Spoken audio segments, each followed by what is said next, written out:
जैसा कि हमारे बीच में पढ़ा गया, नीति वचन उसका 4 अध्याय उसके 20वें पद से लेकर 23वें पद तक, जहाँ इस प्रकार लिखा है, हे मेरे पुत्र, मेरे वचन ध्यान धर के सुन और अपना कान मेरी बातों पर लगा। ध्यान धर के वचन को सुनना और अपना कान परम पिता परमेश्वर की बातों पर लगाना, उसके विषय में अभी छोटी सी गवाही मेरे जीवन में प्रभु ने दी और मैं उसको आप लोगों के साथ शेयर करता हूँ। जैसा कि हम लोग जानते हैं कि आज का वो दिन है जब हमारी बेटी कहते हैं हमारे से जुदा हुई है। मैं इससे कुछ समय पहले ही अभी अन्ना से बात कर रहा था कि बेटा कल हम उसकी कब्र पे जाएंगे, है ना, और इतने बजे मैं मरीजों को भी मना कर दूंगा नहीं आना। लेकिन जब मैं ये बात अलग खड़ा हुआ सोच ही रहा था, तब अचानक मेरे मन में खुदा बाप ने वचन ने प्रभु ने आवाज़ दी और कहा कि क्या सुरेश, ये नहीं लिखा कि जो मुर्दे मसीह में सोते हैं वो यीशु मसीह के पुनरुत्थान के साथ जी भी उठते हैं? तो क्या वहाँ तेरी बेटी होगी जो तू उसकी याद में जाएगा? तो ये वचन जो था क्या मेरे मन में था, जिसे पवित्र आत्मा, जिसके विषय में कहा गया है कि मैं तुम्हें अकेला नहीं छोड़ूंगा, अनाथ नहीं छोड़ूंगा, मैं जगत के अंत तक तुम्हारे साथ रहूंगा। तो ये बात पवित्र आत्मा ने मेरे मन में इस वचन को दिया और मैंने इस बात पर विचार किया और जब सोचा और ध्यान लगाया वचन पर, तो सही बात है। अब अगर मैं वहाँ कल जाकर अपनी बेटी को याद कर कर रोऊं उसकी कब्र पर, तो क्या इस बात से खुदा बाप खुश होगा? नहीं ना। हम यीशु मसीह के चेले हैं, उसकी बातों को मानने वाले हैं। मरियम और उसके साथ जब स्त्रियां कब्र पर गईं तो उन्हें स्वर्गदूत ने क्या कहा, क्योंकि वो तीसरा दिन था जब यीशु मसीह जी उठ गए थे, तो क्या कहा कि तुम जीवित को मुर्दों में क्यों ढूंढते हो? देखो यीशु अब यहाँ नहीं है, बल्कि वो जी उठा है। तो वचन में ये लिखा कि जो मसीह में सोते हैं वो मसीह में जी उठते हैं। तो आज प्रभु का वचन भी जब मैं पढ़ा जा रहा था ये वचन हमारे बीच में, तो मेरे को नहीं था मालूम कि आज फिर मेरा बोलने का समय है, लेकिन अन्ना ने याद दिलाया और अचानक इस गवाही को देने के लिए प्रभु ने इस वचन के द्वारा मेरे को कहा कि मैं इस बात की गवाही सबके बीच में रखूं।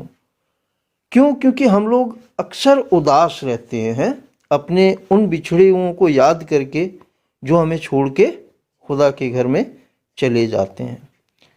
लेकिन अगर हम वचन पर, जैसा लिखा हुआ है 20वें पद में कि हे मेरे पुत्र, मेरे वचन ध्यान धर के सुन और अपना कान मेरी बातों पर लगा, जैसा कि प्रभु ने मुझसे पवित्र आत्मा ने कहा और वचन दिया मेरे को। अगर ये वचन मैंने पढ़ा नहीं होता तो शायद मैं भटक जाता और कल वहां पहुंचता, लेकिन ये वचन प्रभु ने मुझे याद दिलाया और इस वचन को याद करके प्रभु का धन्यवाद करता हूं कि मैं उस शोक को जो मैं कल जाके मनाने वाला था उसकी कब्र पे, वो मनाने से मेरे को प्रभु ने रोका और वो आनंद दिया अपने वचन के द्वारा, जो प्रभु के वचन में ही लिखा हुआ है, जिसे मैंने भी पढ़ा हुआ है कि जो मसीह में सोते हैं वो मसीह के साथ जी उठते हैं।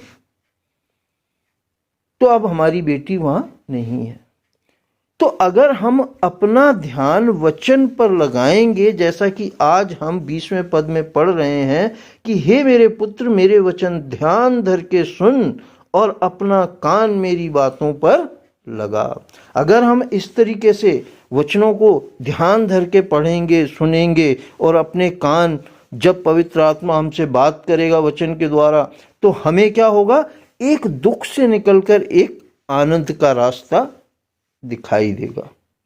लिखा हुआ है संसारिक शोक क्या है, मृत्यु को उत्पन्न करता है, लेकिन पवित्र आत्मा का आनंद प्रभु में हमें जयवंत से बढ़कर ठहराता है। जबकि हम लोग क्या है, हम लोग कहते हैं अपनी चिंताओं में, अपने दुख बिछड़े हुओं की याद में दुखी होकर अपने आप को मृत्यु की तरफ लेके जाते हैं ना। लेकिन प्रभु का वचन हमें याद दिलाता है, क्योंकि अगर हम उसे पढ़ते रहते हैं प्रभु के वचन को, तो हमें वक्त पर, समय पर, जैसा लिखा हुआ कि बुद्धि पुकारती है, हम नीति वचन में पढ़ रहे हैं, बुद्धि हमें पुकारती है और सही मार्ग और सही रास्ता हमें दिखाती है। तो हमें प्रभु के वचनों पर, जैसा लिखा हुआ है, ध्यान धरकर सुनना चाहिए और कान अपने खुले रखने चाहिए। 21वें पद में लिखा हुआ है, इनको अपनी आंखों की ओट ना होने दे, वरन अपने मन में धारण कर। वचन जैसा कि हम आजकल रोजाना पढ़ते हैं, तो क्या है, हम अपनी आंखें वचन पर लगाए रखते हैं और हमें अपनी आंखों से इन वचनों को ओट नहीं करना है, हटने नहीं देना है।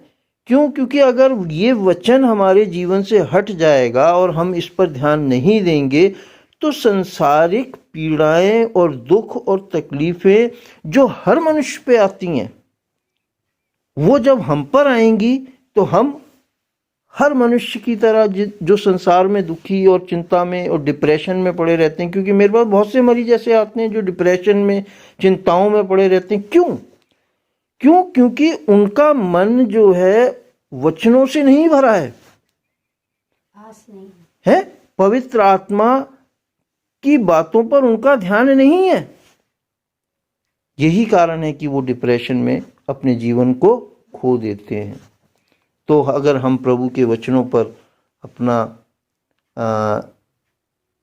आंखें लगाए रखते हैं, अपनी आंखों से ओट नहीं होने देते हैं, वरन अपने मन में धारण कर लेते हैं, उनको याद कर लेते हैं कि प्रभु ने वचन में ये लिखा हुआ है, तो वक्त पर पवित्र आत्मा हमें उन वचनों के द्वारा जीवित रखता है और हमें क्या कहते हैं, ढांढस देता है और हमें आशा देता है कि ढांढस रखो।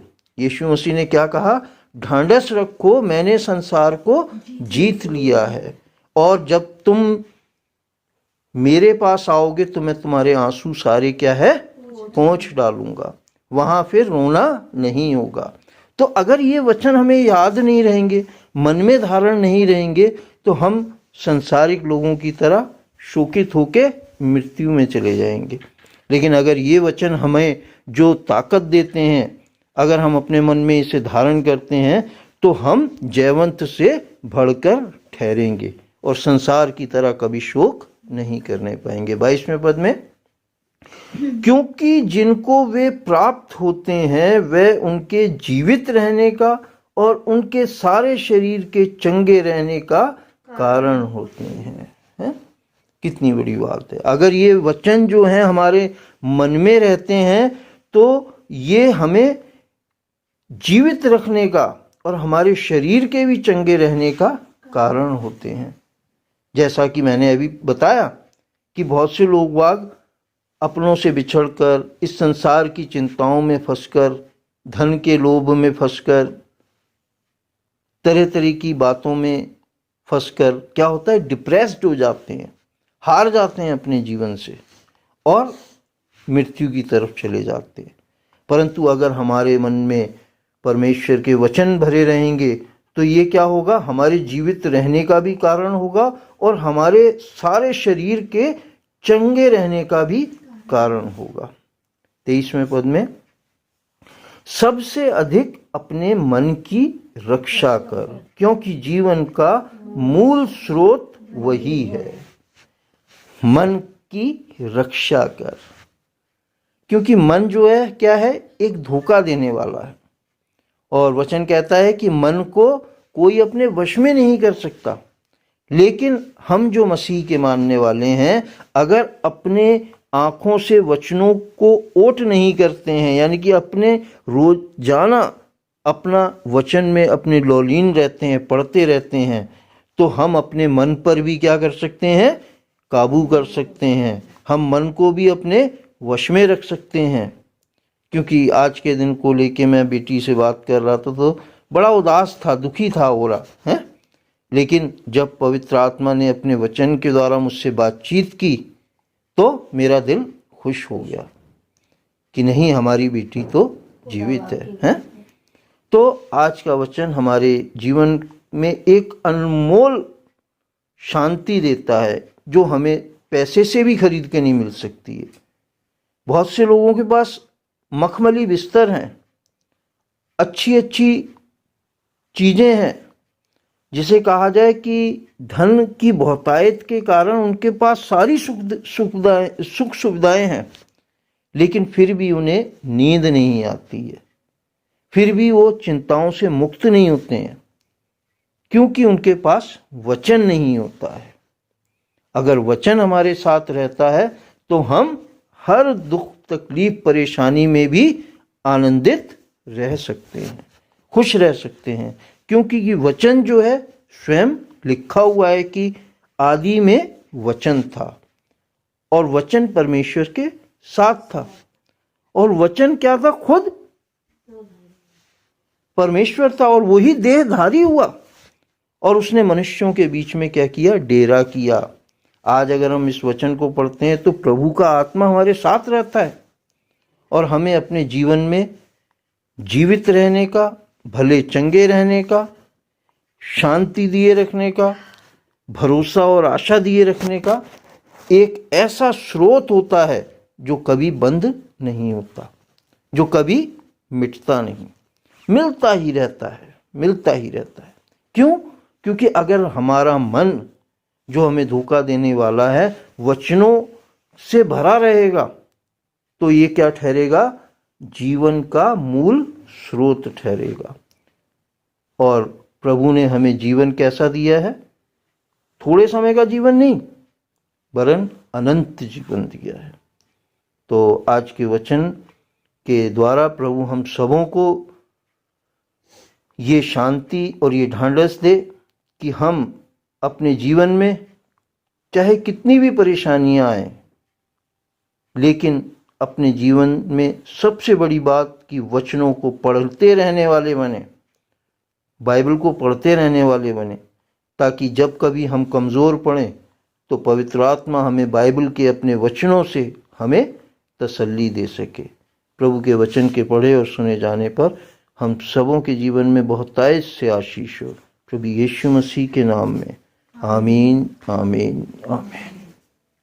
मैं तुझको पसंद आऊं, मैं तेरे दिल को भाऊं, ऐसा मुझको बना, ऐसा मुझको बना।